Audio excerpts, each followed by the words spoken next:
Hello बच्चों। तो आज हम लोग पढ़ेंगे समास के प्रकार। ठीक है, ट्रिक से जानेंगे कि समास के कितने प्रकार होते हैं और कैसे कैसे याद करना है, क्योंकि एग्जाम में पूछ देता है, एक दो एक एग्जाम्पल जरूर पूछ देता है, ऑब्जेक्टिव में पूछ देता है कि समास के कौन सा प्रकार है बताइए। ठीक है, तो सबसे पहला होता है तत्पुरुष समास। तो तत्पुरुष समास को हम लोग याद कैसे करेंगे, जैसे देखिए रसोई घर, तो रसोई के लिए घर, इसमें कारक चिन्ह निकलता है। ठीक है, इसमें क्या निकलता है, कारक चिन्ह निकलता है। के लिए हो जाएगा रसोई घर, हो जाएगा राजपुरुष, हो जाएगा राजपुत्र, हो जाएगा। ये सब ऐसा एग्जाम्पल तत्पुरुष समास का हो जाएगा। कर्मधारय समास क्या हो जाएगा, कर्मधारय समास होता है जैसे नील कमल, नीला है कमल, इसमें पहला पद क्या कर दूसरा का विशेषता बताता है, यानी कि विशेषता बताए।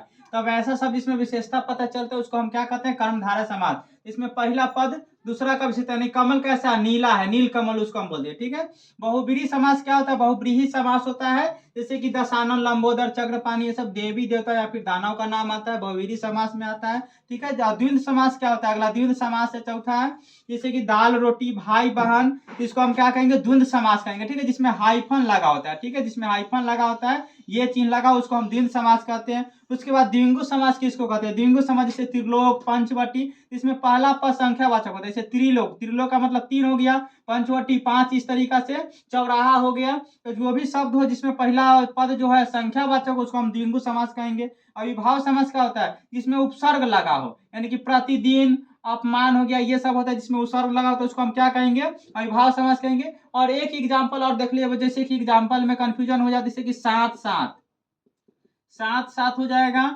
इस तरीका से अगर कोई क्वेश्चन दिया रहे तो इसमें भी हाइफन लगा हो तो इसको द्वंद्व समास मत बनेगी, कि द्वंद्व हाइफन वाला द्वंद्व समास एक जैसा शब्द रहेगा, तो उसको हम क्या कह देंगे, अविभाव समास कहेंगे। ठीक है, तो ये अविभाव समास हो जाएगा। और अलग अलग रहना चाहिए, उसको हम द्वंद्व समास कहेंगे। ठीक है, तो ये है आपका समास का प्रकार, जो कि एग्जाम में 2-3 नंबर का टिक मारने के लिए पूछता है। ठीक है, धन्यवाद।